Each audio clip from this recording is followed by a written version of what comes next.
Emmanuel Amoseni.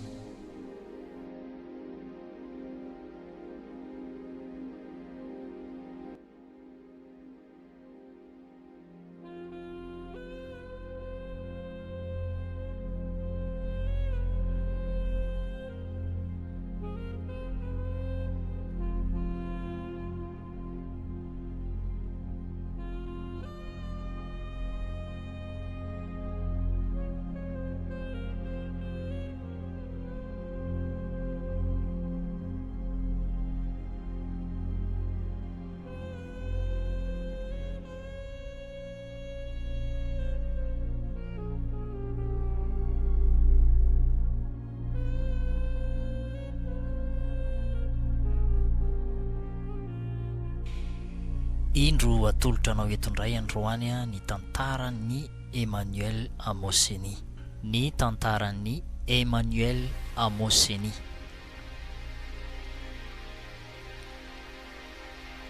Tantara tena nisy marina Emmanuel Amoseni.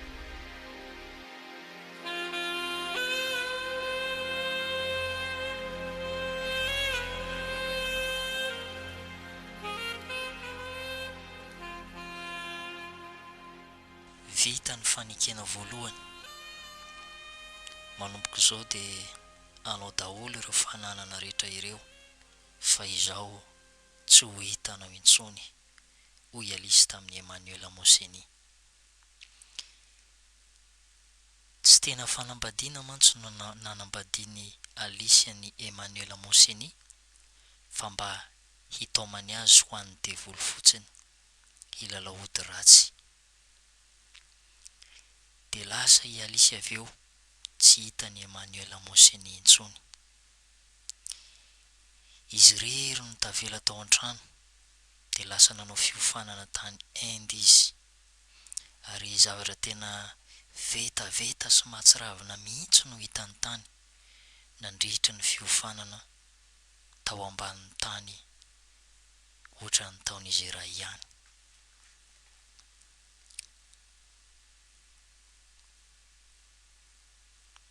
Tao ambanin'ny tany ohatra ny taon'izy ihany. Tanora be dia be mihitsy no hitany tao, tsy misy hafa noho ny tany Nigeria. Ny hinana nofon'olona, ny sotro ran'olona, taolan'olona tsy misy lohany, tanana fotsiny no nandroso sakafo hohanina, dia izao no afatra nomen'ireo tanora ireo any Emmanuel Amoseni.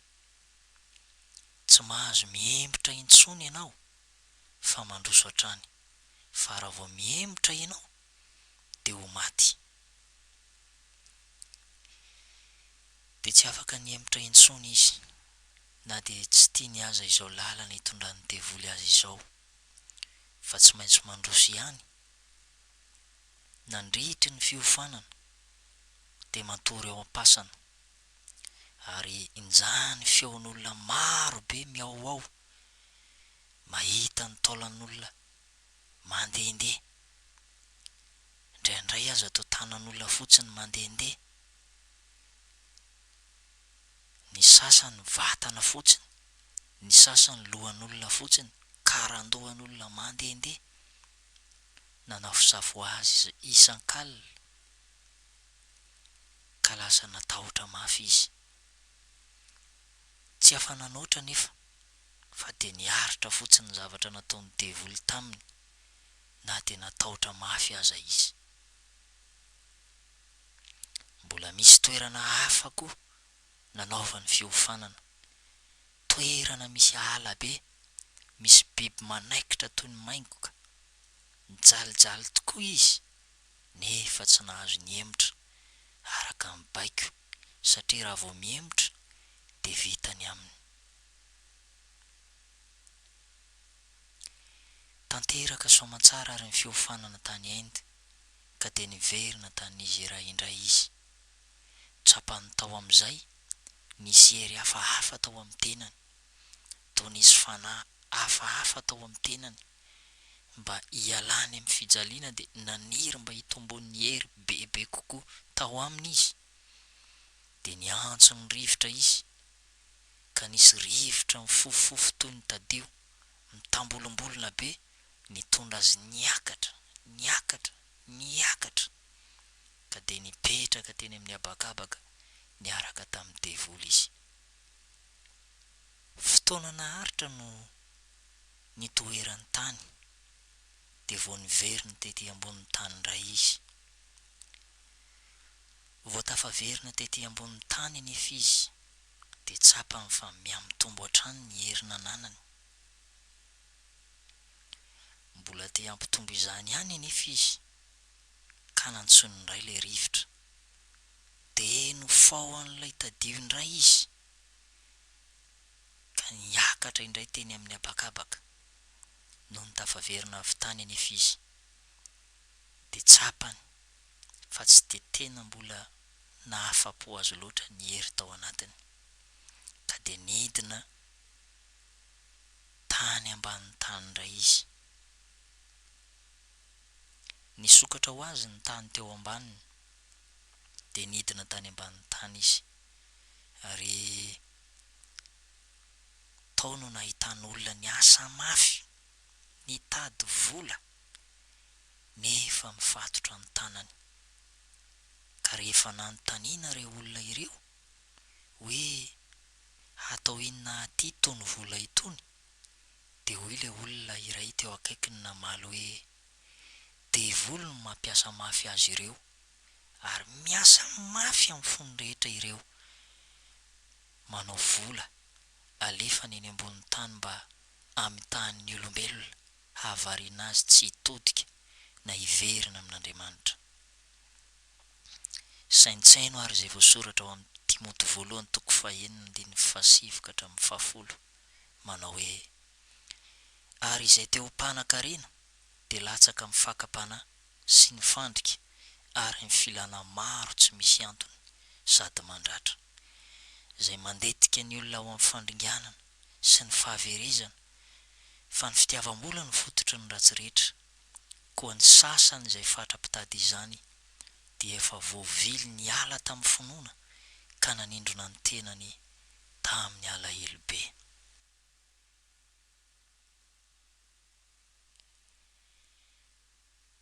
Nahatsapa ho be hery amin'izay i Emmanuel Moseny ka afaka nanova ny zavatra teny zavatra rehetra ary afaka miovaova ho zavatra rehetra koa izy.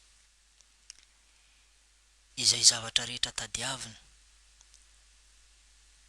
na automobilina izany na inona dia tonga ho azy avokoa. Te hiova ho moka izy dia miova ho moka, te hiova ho voalavo izy dia miova ho voalavo, te hiova ho vitsika izy dia tonga vitsika, miova ho lalitra izy indraindray. Taorian'izay dia nisy fivoriam-be na convention tany Inde. Nieritreritra izy tamin'izay hoe tsy afaka hanatrika ilay fivoriam-be mihitsy satria niala tao an-trano izy ka elaela vao tafaverina ary toy izao ny zavatra nitranga. Noraisy ny teny an-tanany ny fanalahidy ka noho ny novohany ny trano dia olona ngeza be no sady mainty be nipetraka teo ambony seza no hitany. Hoy io olona io taminy, ianao ve no Emmanuel Moseny? Eny tompoko, izaho no izy. Matoki fa izao no hakanao fa iraka avy any amin'ny lehibe aho fa tsy ampy ny vola hidiranao amin'ny fivoriam-be ka zao dia amboary ny entanao fa andeha isika. Dia nandrasany kely teo Emmanuel Moseny ary dia nanontany indray ilay olona hoe vita ve ny fampirimanao ny entanao? Vita, hoy Emmanuel Moseny. Dia nokasihany fotsiny i Emmanuel Moseny de nanjavona, de tsy hitany araka tamin'izay le olona, namakivaky ny abakabaka i Emmanuel Moseny ary tany endo vao tafajanona, ary afaka nanatrika tsara le fivoriam-be, de mbola naniry tombo herin-dray Emmanuel Moseny, ka lasa nankany amin'ny toeran-kafa indray rehefa nirava ny fivoriana. Teo amin'ny tontolo hafa iray de nisy fiandrasana fiara mpitatitr'olona, de nahatazana avy lavitra izy indro misy tovovavy tena tsara tarehy nitsikitsiky taminy. Isaky nandalo teo izy de nahita itovovavy io, de niantso azy io ka nanao hoe Emmanuel Moseny. Gaga izy noho ny fahafantarany ny anarany, niresaka izy ary tena nitsikitsiky taminy ka nilaza fa vonona no any aminy.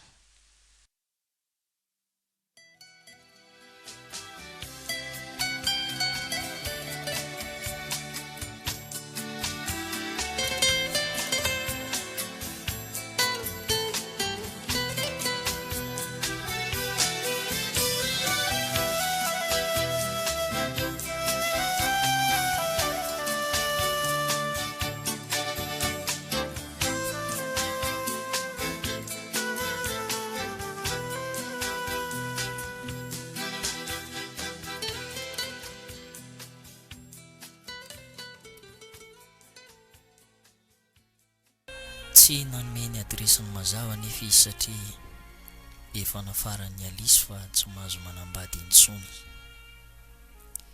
nefa ny nahagaga azy de tonga ho azy tao an-tranony ilay vehivavy, dia niara-nandeha izy roa ka niresaka teny an-dalana, ka nisy etaeta tao amin'ny Emmanuel Moseny fa te ahita ny toerana misy io tovovavy koa izy, ary hoy ilay tovovavy taminy andao ary ho any amiko isika, de nankiny amin'ny toerana eny amin'ny tora-pasika teny amoron-dranomasina izy ireo, dia fehikibo no namatorany niaraka tamin'ny tenany, niaraka tamin'izay de nisy hery tao anatin'izy ireo zay nahafahany nandeha teny ambony-ranomasina, ka noho ny tonga teny ampovoan-dranomasina de nilentika izy ireo tany amin'ny fanambanin-dranomasina, de nahita toerana samihafa ary misy efitra malalaka be dehibe, de nanontaniana io tovovavy io any Emmanuel Moseny ny dikan'ireo efitra malalaka be dehibe ireo, de namaly azy Emmanuel Moseny hoe ny olona rehetra zay mipetraka ao dia ambany fahefany devoly, ka tapany ny lohany, hamainy ny nofony, tataza ny rano, ary avy eo de hosotroiny, ary rehefa afaka indray zay de totoy ny nofony, rehefa maina dia atao anaty fonosana, ary de aparitaka ny mpimasy ny mpanompo sampy rehetra manerana zao tontolo zao. De izany no antony ny vovobovo-javatra omeny mpanompo sampy ireny rehefa misy olona tiana ho vonoina, de iny vovoka iny de mahafaty azy, afaka manasitrana aretina samy hafa ihany koa iny vovobovo-javatra iny, satria misy zava-miafina lehibe tokoa ao anatin'izy iny. De nidina ambanimbany kokoa indray Emmanuel Moseny sy io tovovavy io, de nahita toerana fanaovana akanjo sy firavaka maro be, tena mahafinaritra, hita tany ambanin'ny tany. Dia nanontany azy indray le tovovavy hoe atao inona ty tony firavaka sarobidy sy tony akanjo tsara be tony? De hoy Emmanuel Moseny, alefa eny ambony tany ireny mba amitahana ny olona, mba ho variana sy ho sondriana, mba tsy todiany amin'Andriamanitra, na hatao mba havariana azy tsy handray an' Jesosy ho tompo sy mamonjy ny tenany manokana. Izany no antony nanaovana ireny. Manamarina izany izay voasoratra ao amin'ny Petera 1:7-9 izay mivaky toy izao manao hoe: ary aoka ny firavahanareo tsy ho amin'ny zavatra eny ivelany, toy ny firandranam-bolo sy ny firava-bolamena, na ny fiakanjonareo, fa aoka ho toetra miafina ao am-po, izay tsy mety ho loa, dia ny fanahy malemy sady miadana izay soa indrindra eo imason'Andriamanitra. Dia nidina ho any ambanimbany kokoa indray izy ireo, ary nahita toerana iray fanaovana automobile izay tsy mbola hita tety ambonin'ny tany. Tena toerana malalaka dia malalaka tokoa izany, ary ireny tomobile tsara tarehy ireny izay tsy mbola hita tety ambonin'ny tany, fa vao avoaka daholo no misy tao amin'ny toerana io mba havariana ny olona amin'ny filàny zao tontolo zao. Izany dia araka ny voasoratra ao amin'ny Jaona 1:2-17 manao hoe: aza ty zao tontolo zao, na izay zavatra eo amin'izao tontolo zao.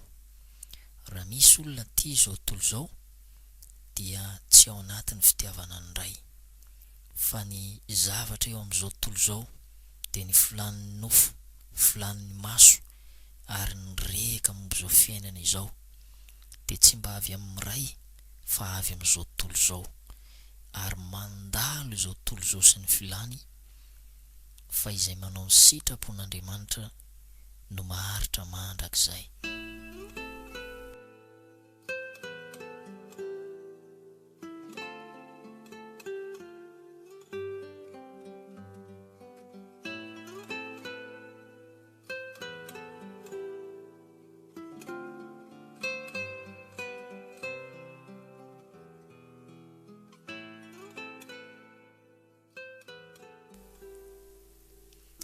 Dia netiny mitsidika toerana anankiray indray Emmanuel Mosini, firenena iray manontolo mihitsy.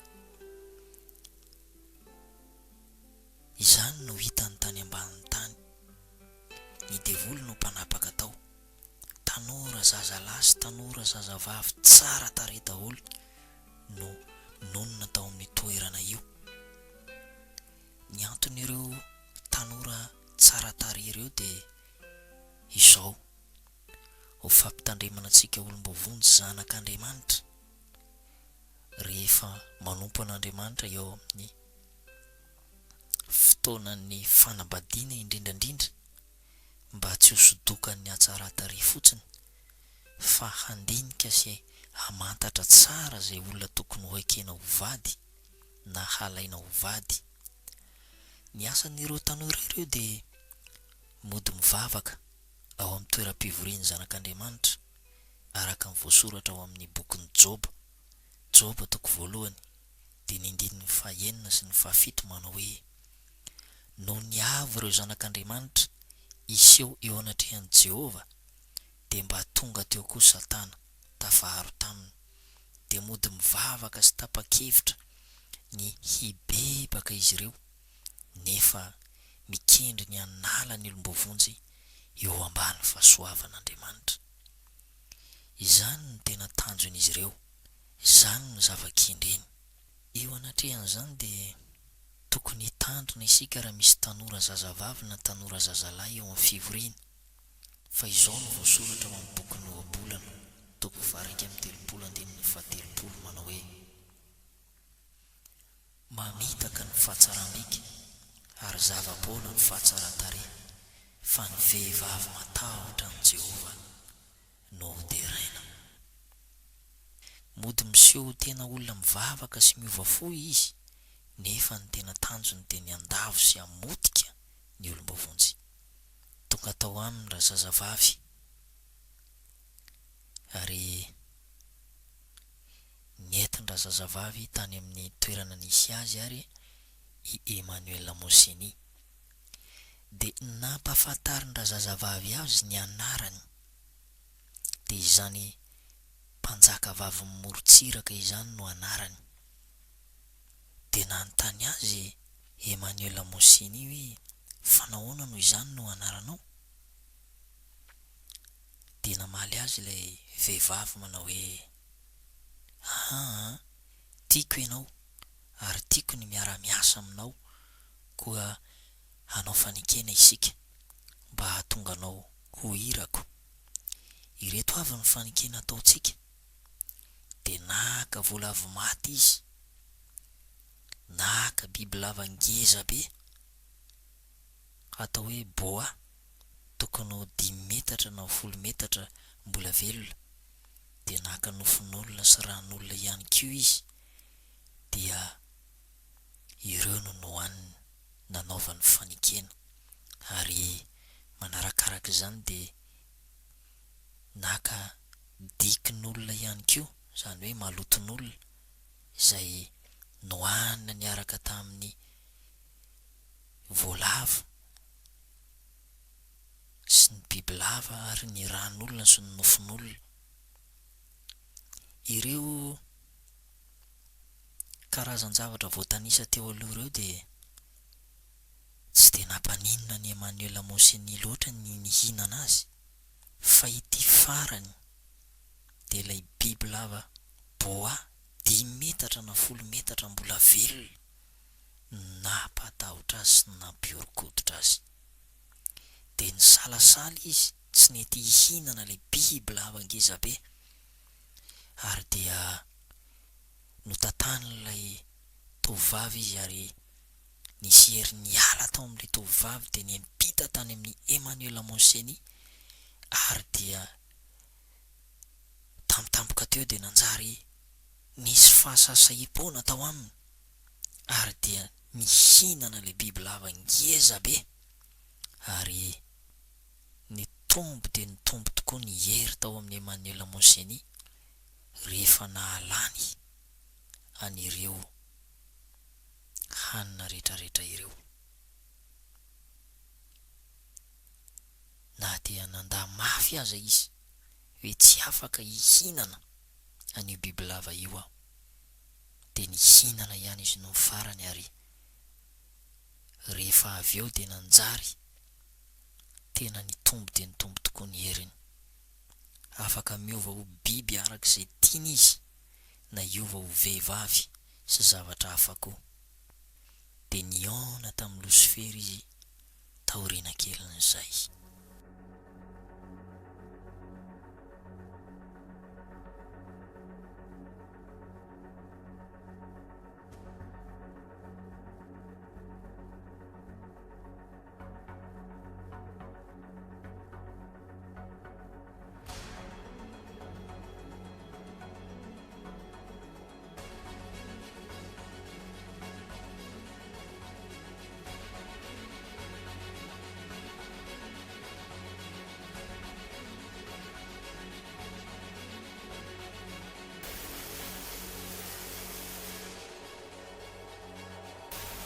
Taorian'izay de mitombo ny heriny, afaka miovaova izy, afaka miovaova ho biby arak'izay tiany izy, na hiova ho vehivavy sy zavatra hafa koa. De niona tamin'ny losifera izy tamin'izay, satria efa vita fanekena farany. Dia hitan'ny Emmanuel Moseny tao ambanin'ny tany tao ihany koa ireo toerana fanaovana televizion. Ny tena nahagaga ho izy de ity video anankiray izay mahita manerana izao tontolo izao, ary tsy misy zavatra hafa mandeha ao amin'ny video io afa-tsy ireo kristianina niova fo, kristianina marina, olombavonjy nateraka indray.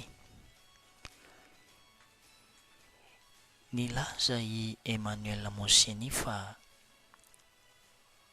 tsy mandeha eo amin'ny vidéo io mihitsy zay kristianina metsara velatsia, tsy mahatoky satria ihany reny hoe losifera ka tsy misy tokony andefasana azy eto amin'ity vidéo ity.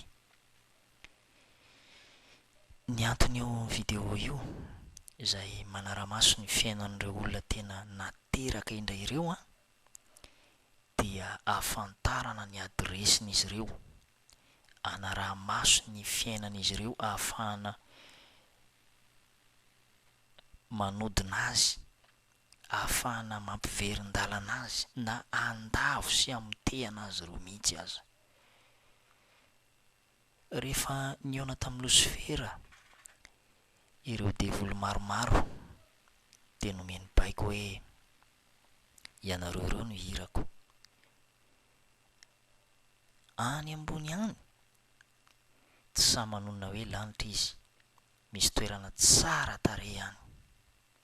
Izao efa tany fa tsy navelan'ny zareo miverina n'intsony, fa ny kristianina efa niova fo tena nateraka indray no any.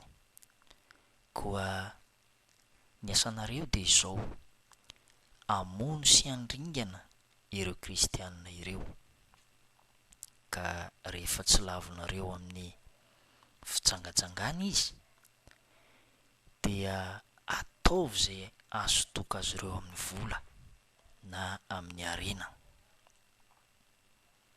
Ireo no fitaovana ampiasainareo andavonareo amin'ny tena kristianina marina. Ny vola, ny arena ary ny fitsangatsangana. Raha vao tratra ny iray amin'ireo fandrika ireo izy dia tonga dia vonoy faingana, andrao mibebaka. Dia ny teny ny iray tamin'ireo, losifera, Andriamanitra ny efa naniraka olona anankiray hamonjy izao tontolo izao ary hitondra ny olona ho any aminy. Dia gaga be losifera ka niteny hoe iza izany? Dia namaly ilay iraka hoe Jesosy Kristy.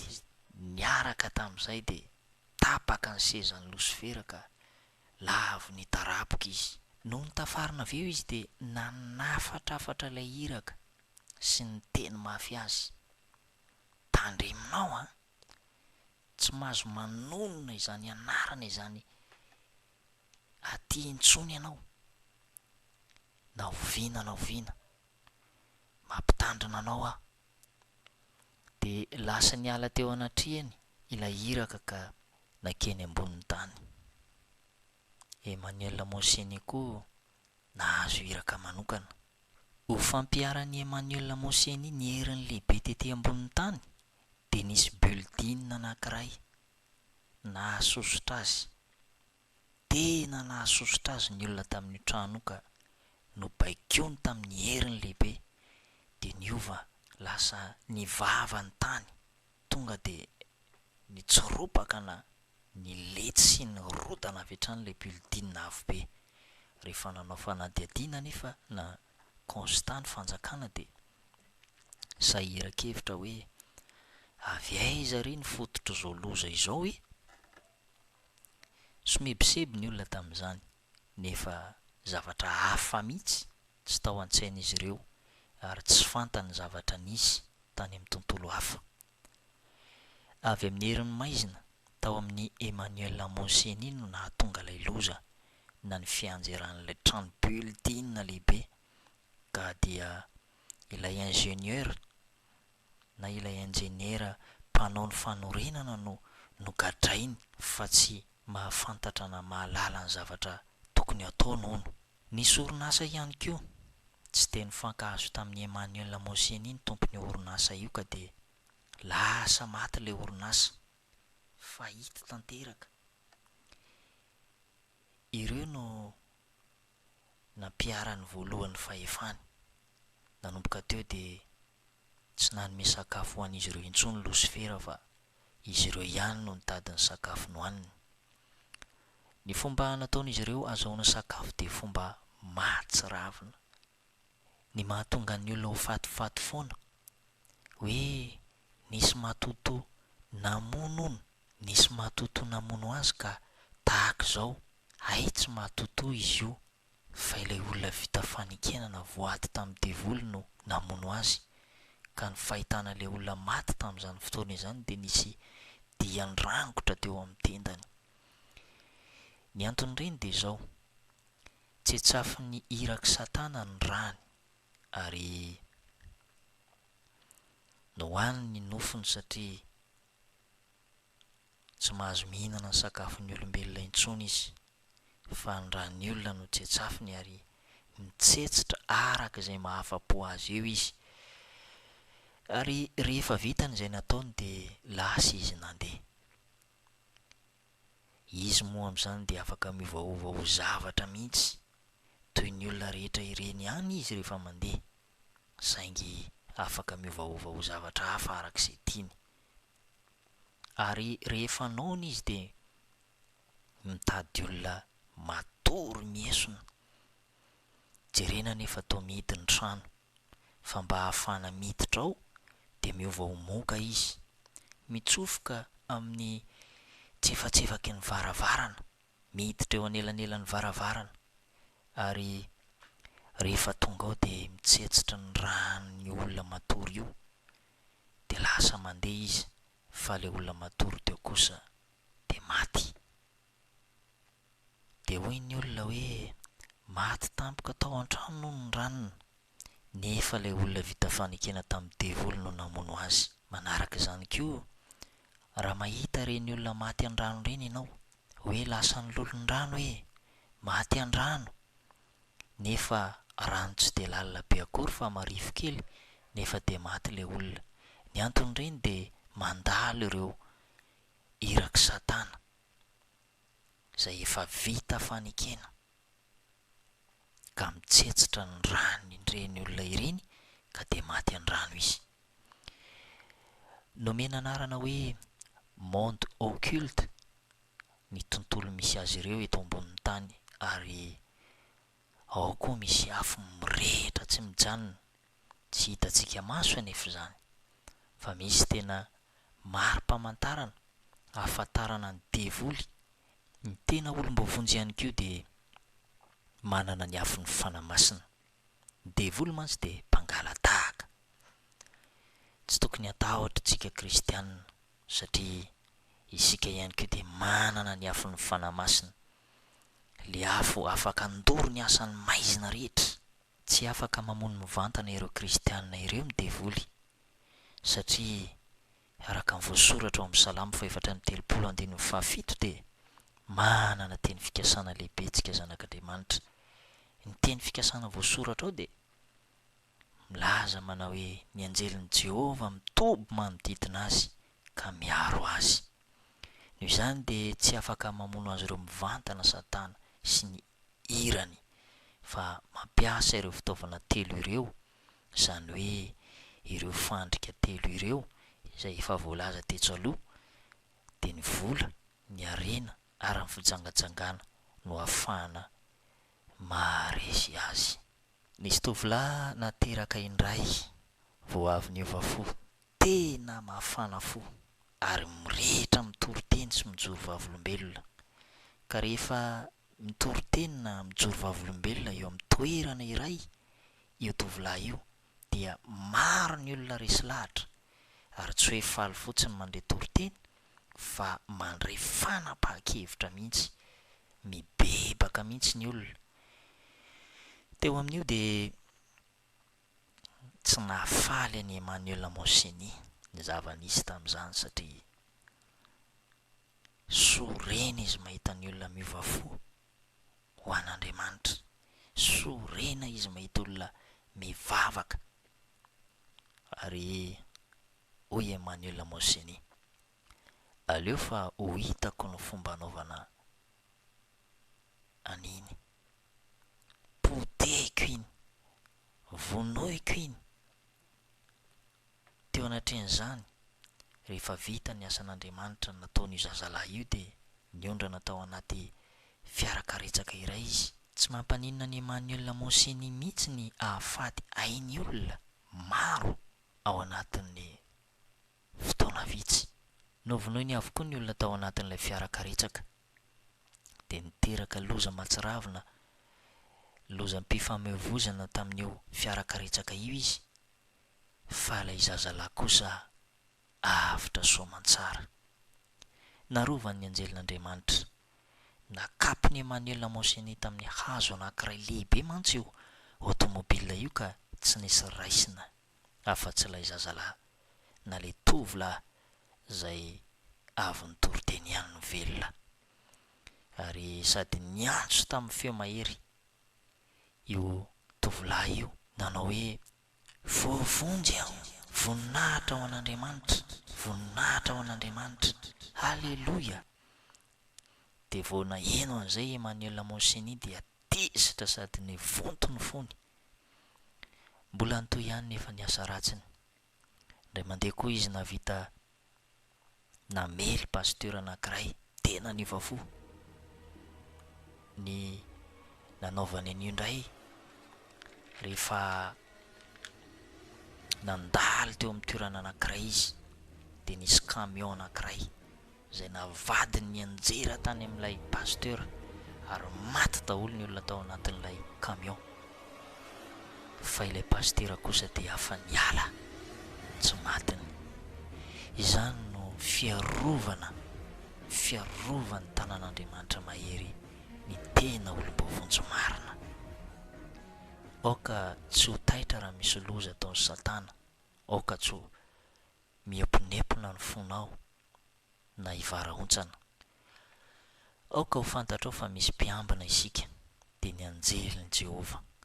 Andriamanitra dia mahavonjy atsika ka tokony toy atoky azy hatrany isika. Dia mbola nahita pasteur nivafo iray indray koa Emmanuel Lamoseny izay olom-bavaka, ary nataona olona be dia be ho an'i Jesosy. Ka ny heviny dia niamotika tanteraka handavo an'io pasteur io. Nitetika ny ampiasainy tamin'izany fotoana izany indray dia ny fijangajangana. Naka olona manokana tany ambanin'ny tany izy, zazavavy tena tsara tarehy, dia mody miditra tao amin'ny fivoriana nentin'io pasteur io izy efa bafy, dia nihaino toriteny, dia mody toritory fo, ny tomany, ny bebaka. Noho ny vita ny fivoriana dia nihaino ilay torohevitra nomen'ilay pasteur izy ireo, ary noho ny vita izany torohevitra izany dia nanatona manokana ilay pasteur mihitsy izy efa bafy. Dia hoy ireo, izahay moa pasteur dia efa niova fo, ka mba tianay ny fampikasokasoka aminao matetika, tianay ny ho tonga any an-tranonao mihitsy raha azo atao, ka mba omeo anay re ny adresinao, ary mba karakarao tsara zahay mandra-pahatonga anay handroso tsara amin'ny fanarahana an'Andriamanitra. Nitetika izy efa bavy ireo nefa dia niandavo io pasteur io amin'ny fijangajangana. Noho ny fiarovana dia tsy mety ho azony ireo mihitsy ilay pasteur satria olom-bavaka. Na dia nikolokoloan'izy ireo nandritra ny fotoana ela be aza dia tsy azony mihitsy, ary niverina tany ambanin'ny tany izy efatra am'rahavavy. Ary raha vao tonga tany ireo, tonga dia notapahana ny lohany, notatazana ny rany, ary ny nofiny naha, ary nototoana tamin'ny masinina, ary naparitaka tamin'ireo mpanompo sampy. Dia sosotra be indray Emmanuel Lamoseny ka nanao hoe, iny pasteur iny ve no mba miseho ho mafy be eto? Aleo anaovako azy. Dia niova vehivavy tsara tarehy be indray izy rehefa taoriana kelin'izay, dia nikolokoleny tamin'ny fijangajangana indray io pasteur io, nefa tsy azony mihitsy. Nanatrika fanompom-pivavahana trano nentin'io pasteur io izy. Ilay pasteur nefa efa nafantatra azy sy ny toetra ny ratsy, ka dia notondrony tamin'ny anaran'i Jesosy, tena lemy tanteraka. Rehefa navoaka nefa ilay devoly dia noroahany pastera tsotra zao fotsiny fa tsy nalefany tany amin'ny elo na nalefany tany amin'ny fariafo solofara, ka dia niandry ny Emmanuel Moseny indray tao ambadiky ny varavarana ireo devoly ireo. Ka raha iny andeha hamonjy fodiana iny Emmanuel Moseny dia niditra tao amindray ireo devoly ireo, ka vao maika niamafy indray ny fony ka hoy izy, iverenako indray mandeha iny pastera iny, ho hitan'iny tsara zany, zao no nataony ohatran'iny, ho hitan'iny ny anjohan'iny. Dia niverina fandroany tao amin'ilay pastera indray izy, nodidian'ilay pastera tamin'ny anaran'i Jesosy indray, dia nivoaka ny devoly, kanefa tsy mbola noroahany tany amin'ny elo fa navoakany fotsiny. Ary raha mbola nandrasany teo ambaravarana ihany Emmanuel Moseny, ary dia niditra tao aminy ireo devoly, dia ny devoly ny fijangajangana.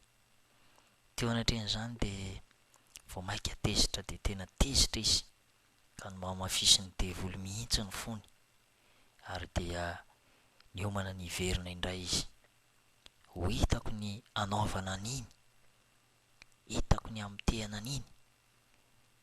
Dia nanomana tetika maro samihafa izy, ka niakatra tao anatin'ny autobus,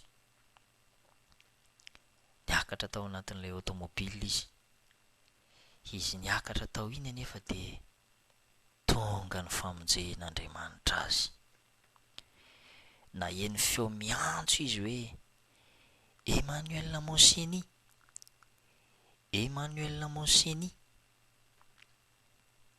Tena henony mihitsy ilay feo, nanao hoe Emmanuel Moseny. Dia natahotra be izy, nipararitra, nangovotra, no heveriny fa ny devoly Losifera no niantso azy. Dia natahotra be izy, no heveriny fa natsoiny Losifera hidina any ambanin'ny tany, tahaka n'izy efa bavy izay nirahany Losifera tsy navita ny asany. Ka ny zavatra tena nahasafitra tanteraka azy mihitsy, safitra ny tahotra, dia niloza anjo azy, satria tsy mbola vita mantsy ny misionany na nihiraka nampanaoviny devoly azy. Ka raha midina any ambanin'ny tany izy dia azo antoka fa tsy maintsy hovonoana. Nandritra izy safitra io nefa dia nahita olona tena matanjaka be, rola tena matanjaka be no hitany. Dia nahita kivatovato izy, nisy vaky tavoahangy, dia notaritarian'izy ireo ka naradratra sy natsapanangiry firy. Dia tao anatin'izay nefa dia nahatazana avy ny lavitreny izy olona iray mitafy akanjo fotsy manjopika, akanjo fotsy manjopika, mamirapiratra. Tsy iza anefa io olona io fa Jesosy. Dia nentin' Jesosy ho any amin'ny toerana anankiray izy, dia nisy rideau. Rehefa nisokafana ilay rideau dia nisy olona nifatotra marobe. Tena mampalahelo be ny nahita an'ireo olona marobe nifatotra ireo. Dia nanontany an Jesosy Emmanuel Moseny hoe, iza daholo ireo olona ireo? Dia hoy Jesosy taminy hoe, ireo dia kristianina be tsara velantsika mifatotra eo, miandry ny fotoana hitsaran'Andriamanitra azy. Dia nosokafana ihany koa ny rideau iray, ka naseho azy ny memina ny fariafo mirehitra. Dia nazavain'i Jesosy fa ny devoly no ao, ary ianao koa dia ho ao raha toa ka tsy miala amin'ny fampiasan'ny devoly ianao. Dia nosokafana ilay rideau manaraka dia hitan'ny Emmanuel Moseny tao ihany koa izao tontolo izao, hitany tao daholo ny zavatra rehetra nataony. Izy ilay saika hamono ilay zazalahy vao nateraka indray, izy ilay saika hamitaka ilay pastera tamin'ny fijangajangana, nefa tsy azony. Izy niaraka tamin'ny namany nanatanteraka ny asan'ny devoly sy ny sisa, dia natahotra be izy satria hitany tao daholo ny zavatra rehetra nataony, ka tsy te hijery an'izany izy. Io zao ny devoly, ireo ny namanao mbola metohy manao ny asa noho i Jesosy taminy. Dia fantatra Emmanuel Monseny daholo ireo namany vita fanekena niaraka taminy, izay mbola nitohy manao ny asan'ny devoly amin'ny mahiraka Satana azy. Nentin'i Jesosy nijery toerana iray koa izy, toerana iray tena mahafinaritra be mihitsy, nefa notazaniny fotsiny dia hoy izy, tsara be mihitsy io toerana io, mahafinaritra. Dia hoy Jesosy, dia ho any ve ianao? Dia hoy izy, eny tompoko, dia ho any mihitsy aho. Dia hoy Jesosy taminy, tsy mahazo mandeha any ianao, raha tianao no hany dia ilaina manompo ahy ianao, manomboko zao dia hitanao iny toerana iny, ary asehoanao ihany koa ny anjaranao mandrakizay.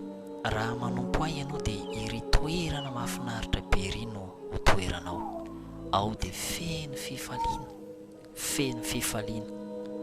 tsy misy alahelo intsony, araka ny voasoratra amin'ny Apokalipsy 2:24 manao hoe, ary ho fafan'Andriamanitra ny ranomaso rehetra eo amin'ny masony, ary tsy hisy fahafatesana intsony, tsy misy alahelo na fitarainana na fanaintainana, fa efa lasa ny zavatra taloha. Taorian'izay dia niteny tamin'i Jesosy Emmanuel Monseny hoe, izaho hanompo anao. Ao ary aloha ho diovina ianao ho Jesosy, dia nitsoahana toy ny akanjo, toy ny manala akanjo ireny ny hodiny, ary fanitsoahana ny hodiny dia nidiovina, dia navoaka an' Jesosy tao daholo ireo karazana zavatra maloto be dia be, ilay mena rana nohaniny, ireo zavatra rehetra, ireo voalavo nohaniny, sy ireo zavatra hafa mahatsiravina izay nataony, dia nivoaka avokoa, dia nidiovin' Jesosy tanteraka izy. Dia nivalina toy ny fitafiana ilay nofo izay nitsoahana teo ka napetraka tery lavitra tery, dia mbola nisy zavatra nitsoahan' Jesosy koa teo amin'ny ratsan-tanany. Dia hoy Jesosy taminy, mandehana ianao miverina eny ambonin'ny tany, mandehana miasa ho ahy amin'izay. No nitafaverina tety ambonin'ny tany izy dia tonga kristianina ka niova tanteraka, lasa nanompo an'Andriamanitra. Rehefa hitan'ireo namany fa lasa nanompo an'Andriamanitra izy, ka fantatra Losifera fa nivadika izy ka lasa kristianina, dia hoy Losifera, aleo hovonoina amin'izay izy, ho pitehina mihitsy, dia nozeraina bomba, dia bomba tena namotika tanàna be dia be mihitsy, ary tao anatin'io ihany koa Emmanuel Monseny. Nefa tsy maty Emmanuel Monseny fa narovan'i Jesosy. Mbola tsy afa-po tamin'izay nefa Losifera, fa mbola nandefa ireo ihany koa, dia ireo iraka izay efa nirahany matetika tety ambonin'ny tany, izay nitondra antsy daholo, ary ny fandimby namelony lamosiny Emmanuel Monseny, nefa tsy nisy nahavoa, tsy nisy naratra azy, dia nibanjina tsara ireo naman'ireo Emmanuel Monseny, ka nisy zavatra tsy tantin'ireo naman'ireo izay nipotra tampoka, dia tsy inon'izany fa hazavana mamirapiratra be nivoaka avy teo amin'ny vatan'i Emmanuel Monseny.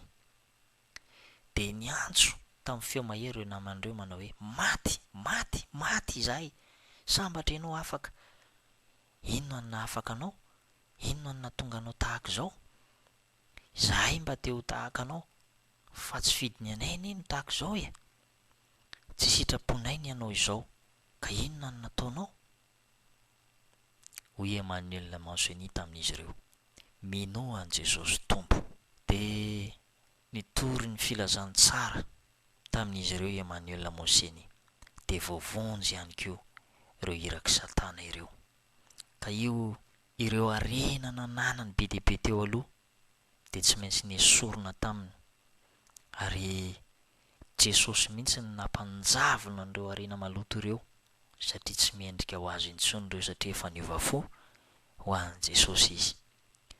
Dia lasa nahantra indray Emmanuel Moseny, nefa aoka nefa ho fantatsika fa raha anisan'ireo olona mahantra toa ny Emmanuel Moseny azy ianao, dia aoka nefa ho fantatrao fa Jesosy no harena sarobidy ho anao, harem-behivava ampy ho anao ny fahasoavako izy, fa ny heriko dia tanterahana amin'ny fahalemena hoy nambaran'ny Baiboly. Dia izany no tantara marina, tantaran'i Emmanuel Moseny izay nambara sy notantaraina taminao, ka ny voninahitra dia ho an'Andriamanitra irery ihany. Ary mino ma fa izany fijoroana vavolombelona izany dia ampahery anao ary ahatonga anao hijoro sy hiambina tsara, fa ny devoly dia manana zavatra maro entina andavona, amotehana, ary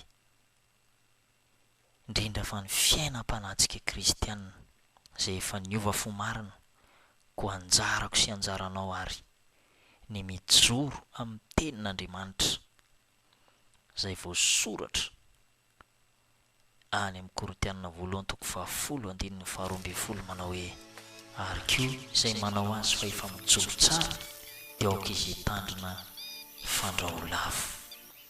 Ary voasoratra ny Petera 1:5-7 ihany koa dia misy teny manao hoe: mahonoana tena ka miambena, fa ny devoly fahavalonareo dia mandehandeha tahaka ny leona mierina ka mitady izay harapany.